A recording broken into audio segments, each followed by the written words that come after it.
John Fitzgerald Kennedy, do solemnly swear that you will faithfully execute the office of President of the United States. that I will faithfully execute the office of President of the United States And will, to the best of your ability, and will, to the best of my ability, preserve, protect, and defend the Constitution of the United States. preserve, protect, and defend the Constitution of the United States. So help you God.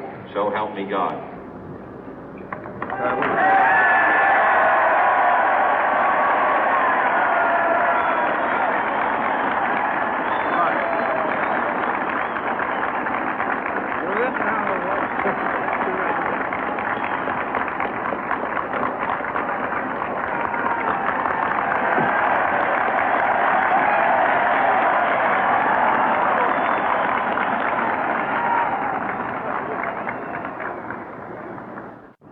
Vice President Johnson, Mr. Speaker, Mr. Chief Justice, President Eisenhower, Vice President Nixon, President Truman, Reverend clergy, fellow citizens. We observe today not a victory of party, but a celebration of freedom, symbolizing an end as well as a beginning, signifying renewal as well as change. For I have sworn before you and Almighty God the same solemn oath our forebears prescribed nearly a century and 3/4 ago. The world is very different now, for man holds in his mortal hands the power to abolish all forms of human poverty and all forms of human life. And yet the same revolutionary beliefs for which our forebears fought are still at issue around the globe. The belief that the rights of man come not from the generosity of the state, but from the hand of God. We dare not forget today that we are the heirs of that first revolution. Let the word go forth from this time and place to friend and foe alike that the torch has been passed to a new generation of Americans born in this century, tempered by war, disciplined by a hard and bitter peace, proud of our ancient heritage, and unwilling to witness or permit the slow undoing of those human rights to which this nation has always been committed and to which we are committed today at home and around the world.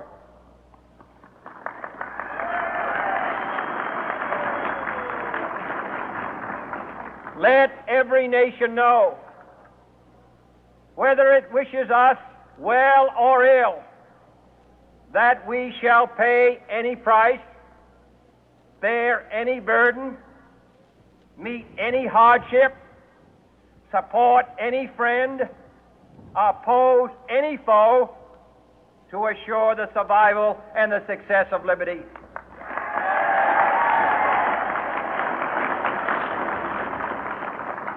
This much we pledge and more. To those old allies whose cultural and spiritual origins we share, we pledge the loyalty of faithful friends.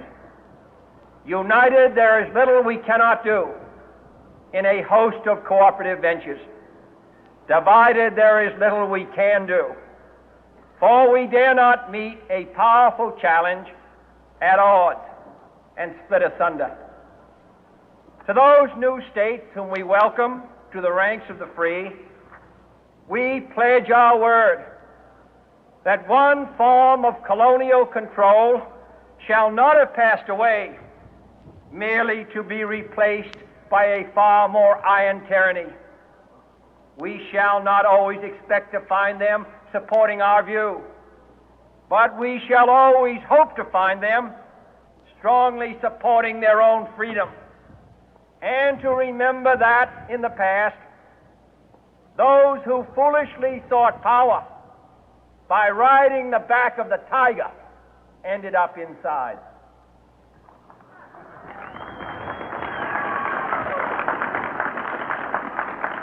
To those people in the huts and villages of half the globe struggling to break the bonds of mass misery, we pledge our best efforts to help them help themselves for whatever period is required, not because the communists may be doing it, not because we seek their votes, but because it is right.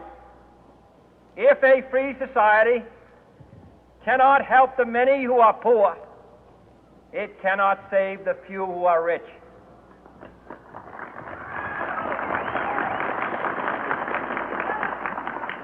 To our sister republics south of our border, we offer a special pledge to convert our good words into good deeds, in a new alliance for progress, to assist free men and free governments in casting off the chains of poverty. But this peaceful revolution of hope cannot become the prey of hostile powers. Let all our neighbors know that we shall join with them to oppose aggression or subversion anywhere in the Americas. And let every other power know that this hemisphere intends to remain the master of its own house.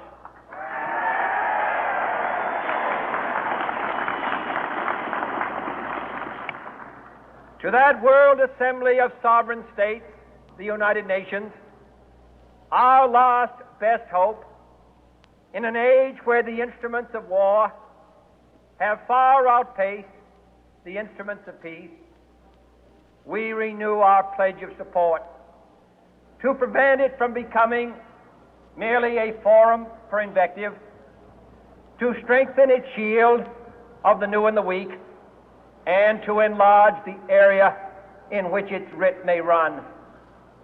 Finally, to those nations who would make themselves our adversary, we offer not a pledge, but a request that both sides begin anew the quest for peace.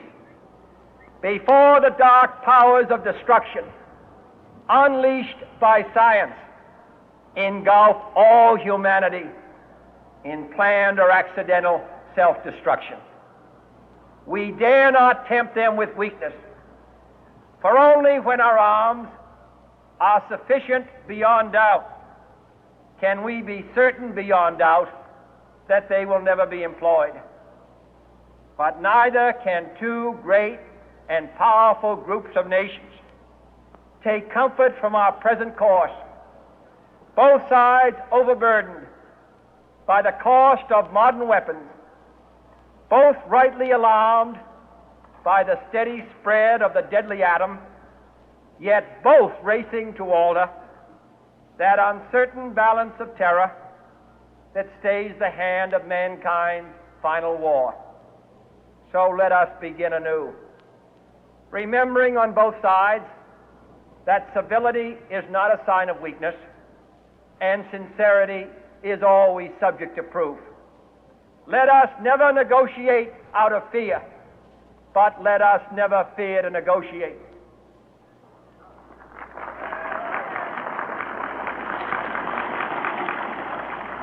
Let both sides explore what problems unite us, instead of belaboring those problems which divide us.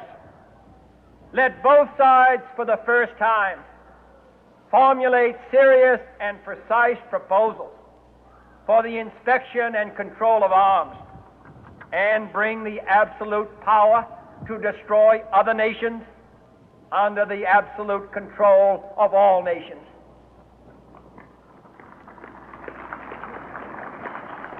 Let both sides seek to invoke the wonders of science instead of its terrors.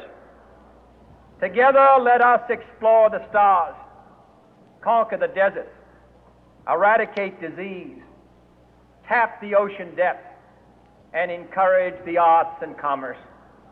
Let both sides unite to heed in all corners of the earth the command of Isaiah to undo the heavy burden and let the oppressed go free. And if a beachhead of cooperation may push back the jungle of suspicion, let both sides join in creating a new endeavor, not a new balance of power, but a new world of law, where the strong are just and the weak secure and the peace preserved. All this will not be finished in the first 100 days, nor will it be finished in the first 1,000 days, nor in the life of this administration, nor even perhaps in our lifetime on this planet. But let us begin.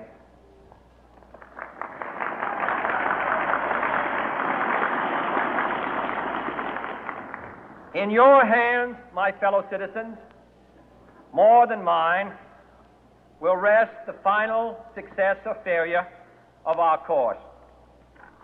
Since this country was founded, each generation of Americans has been summoned to give testimony to its national loyalty. The graves of young Americans who answered the call to service surround the globe.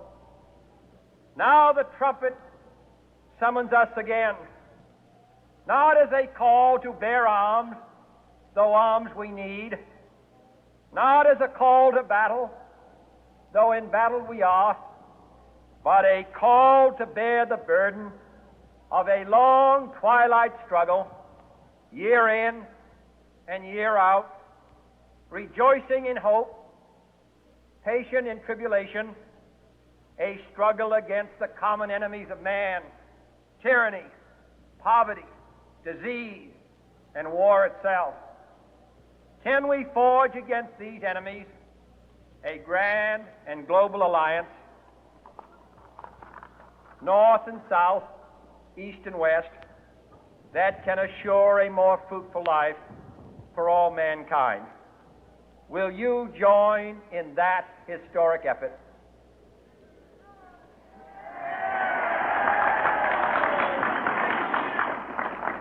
In the long history of the world, only a few generations have been granted the role of defending freedom in its hour of maximum danger.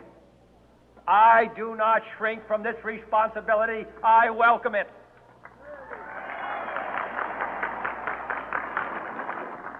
I do not believe that any of us would exchange places with any other people or any other generation.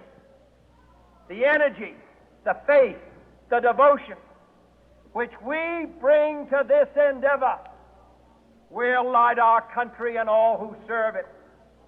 And the glow from that fire can truly light the world. And so, my fellow Americans, ask not what your country can do for you, ask what you can do for your country.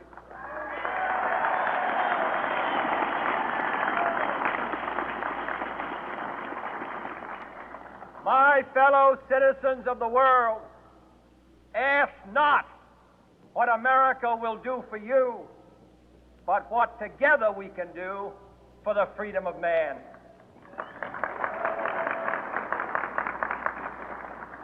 Finally, whether you are citizens of America or citizens of the world, ask of us here the same high standards of strength and sacrifice which we ask of you. With a good conscience, our only sure reward, with history the final judge of our deeds, let us go forth to lead the land we love, asking His blessing and His help, but knowing that here on earth, God's work must truly be our own.